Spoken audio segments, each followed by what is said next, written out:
Hello అందరికీ welcome back to one Momini vlog. నా channel కనుక మీకు నచ్చినట్టయితే ప్లీజ్ కన్సిడర్ సబ్స్క్రైబింగ్. మా అరకు ట్రిప్లో మేము వెళ్ళిన నెక్స్ట్ లొకేషన్ చాపరాయి. చాపరాయి అరకు నుంచి 15 కిలోమీటర్స్ డిస్టెన్స్లో అయితే ఉంటుంది అండ్ ఇక్కడ ఎంట్రీ ఫీజ్ అయితే ఉంటుంది. సో మేమైతే లోపలికి వెళ్ళిపోయాము అండ్ ఇక్కడ మెయిన్ అట్రాక్షన్ వచ్చేసి కొండల మధ్యగా ప్రవహించే చల్లని నీరు, ఆ నీరు ప్రవహించే శబ్దము మైండ్ రిలాక్సింగ్గా ఉంటుందన్నమాట. లొకేషన్ అయితే చాలా బాగుంటుంది, పచ్చడి చెట్లు, కొండలు, అద్భుతంగా ఉంటుంది యాక్చువల్గా. అండ్ ఈ లొకేషన్ మెయిన్గా అయితే ఫోటోషూట్స్కి చాలా మంచి లొకేషన్ అండి. Pre wedding, post wedding shoots ఇట్లా కొన్ని ఉంటాయి కదా, ఆ షూట్స్కి అయితే చాలా మంచి లొకేషన్ ఫోటోగ్రాఫ్స్ తీసుకోవడానికి. అండ్ అలాగే సమ్మర్లో ఈ లొకేషన్ చాలా ఎక్కువ మంది వస్తారంట.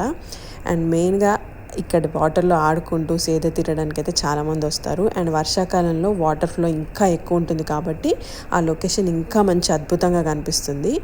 అండ్ మేము వెళ్ళినప్పుడు వాటర్ ఫ్లో కూడా బాగానే ఉంది, ఎక్కువ వాటర్ లేవు. సో మాకు కన్వీనియంట్గా ఉండే ఒక దగ్గర నుంచి ఇంకో ప్లేస్కి వెళ్ళడానికి. అండ్ ఈ ట్రాక్ మేము లాస్ట్ టైం వెళ్ళినప్పుడు అయితే లేదు, ఈసారి పెట్టారనమాట. అండ్ అలాగే చాలా బాగా డెవలప్ చేశారు ఈ ప్లేస్ని. ఎంటర్ అయిన వెంటనే గార్డెన్ లాగా కూడా క్రియేట్ చేశారు. అండ్ అక్కడ ట్రైబల్ డ్యాన్స్ కూడా మంచి అట్రాక్షన్ అండి. ఇక్కడ చాలా బాగా అనిపించింది వీళ్ళ డ్యాన్స్ కూడా. అండ్ ఇక్కడ ఏంటి అంటే మనకి వాళ్ళ కాస్ట్యూమ్స్ కూడా ఇస్తారు ఫోటోషూట్స్ కావాలి అనుకుంటే. సో అది కూడా మనం ట్రై చేయొచ్చు.